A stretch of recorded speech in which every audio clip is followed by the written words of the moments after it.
Backshots. No wait, sorry. No wait.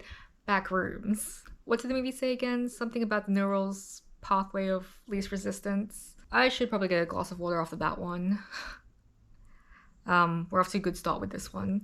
You know what? Let's just restart the whole thing. Oh wait, did you guys think I was gonna no clip? Anyways, hello and welcome back to whatever this channel is. I'm in the midst of finding my niche at the moment. It's a very vulnerable time for me. So yeah, don't mind me filming in my parents' room. It's very on par with the topic. My room is a bit of a mess at the moment, so this will have to do. I even brought out a karaoke mic for this. I just can't access my normal microphone at the moment. It's whatever. Coming off from Obsession, I thought to watch the Backrooms. And with this one, I just happened to go to my local cinema by myself, very Backrooms-esque. And in doing so, there was a lot of youngsters around me. One of them pointed out during the movie that this was like level 95 or something. The same ones in front of me were taking photos of each other. And if anything, I hope that they didn't catch me looking at the camera with them. I'm sorry, I did not mean to pry. So the premise is like a woman who was a therapist is therapizing a man who owns a furniture store after being kicked out of his house by his ex-wife. Sorry, that's not funny. Wait, no. And can you imagine your ex-wife being like, no, you're not gonna sleep on this couch tonight. Go sleep on the one in your furniture store. That's so insane to me. From there, he finds the Backrooms where we, and also his therapist, go follow him into there. Similar to Obsession, Backrooms was written and directed by Kane Parsons, whose name is new and an unfamiliar one to the scene, and who also came from YouTube.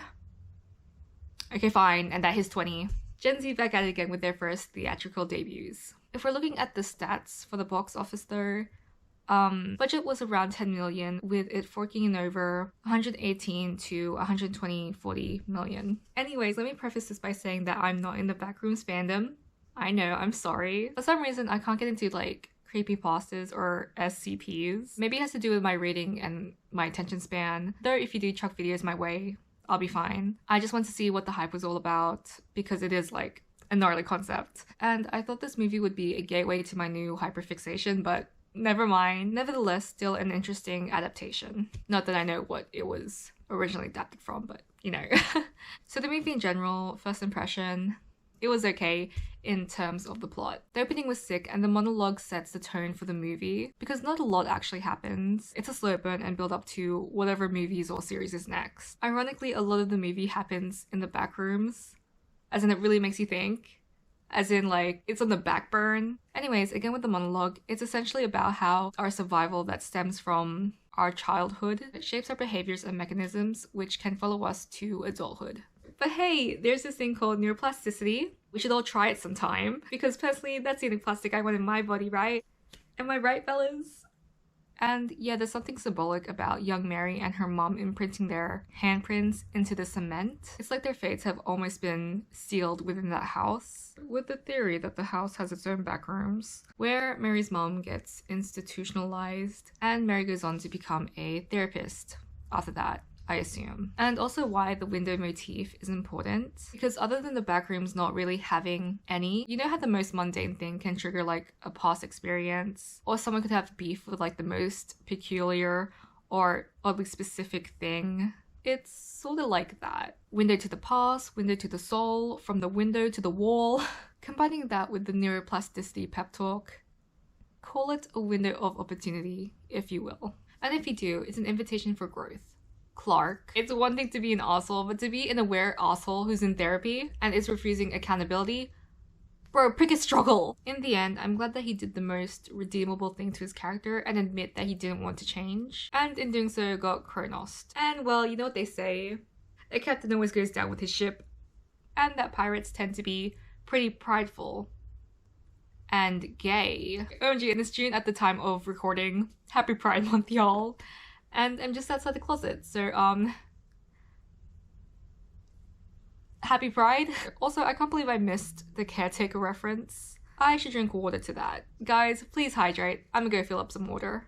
So there's a lot to say about the Backrooms actually, yet I'm not even delving into the concept of it. Though from what I've quickly compiled in my head from friends and the internet, the Backrooms is an MRI machine, which explains async association, and why Clark's electricity bill is so high as it takes like a lot of power just to run these guys, well, run these scans, sorry. And that when you get an MRI scan, you have to be completely still or else the results will look rat.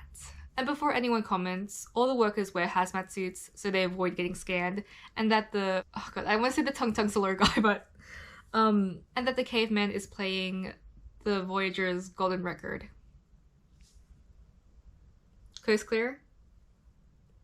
Alright, cool. Anyways, I shall now do my own little quick scan from my Backrooms of Clark and Mary. But first, I just want to say that I did watch a TikTok and it's pretty solid, where it highlights the parallels of both Clark and Mary and how they're both selling a product, as well as including the consumerism and the psyche.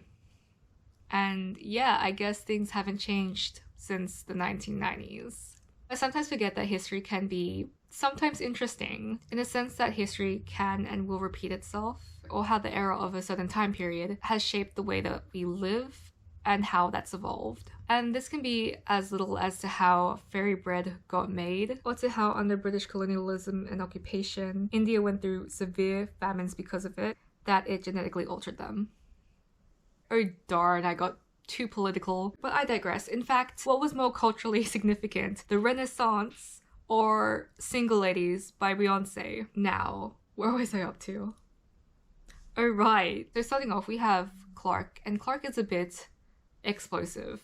And watching that with the starting scene of Mary as her younger self, personally, my younger self would have been like, Clark needs to control his emotions! And we can get into this whole spiel about how my reaction to that reflects back onto me, and how emotions are viewed by society, and how sad emotions are weaponized or ostracized. But not right now. But anyways, guys, guess who's back? It's Boomer! Do you have anything to say? Oh, okay, alright. Oh.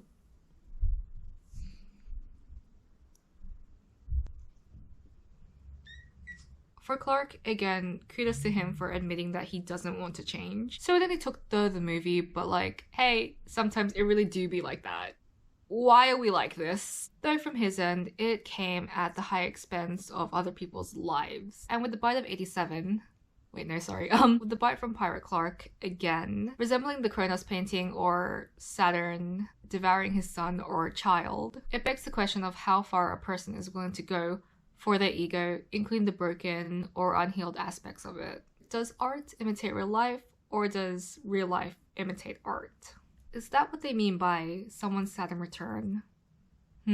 Personally, with that scene itself, it feels like a slight resemblance of Clark admitting his own guilt, yet it's ironic that he even mentions one's ego. Don't you love it when cinema and storytelling? Other than that, he's a very dry and cut character.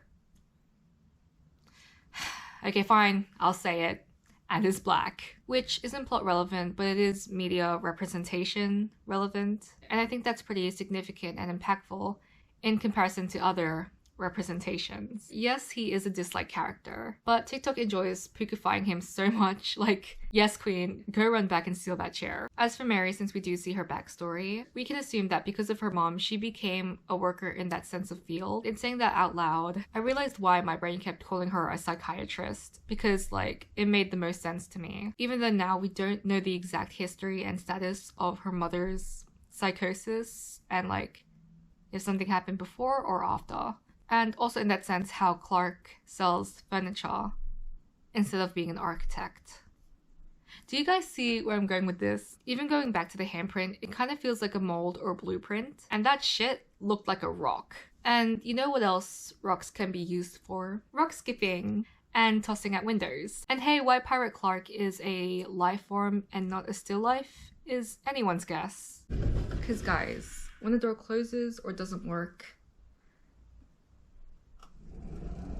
another one opens, or there's a window or a glass ceiling that you can break through. Now, isn't that food for thought?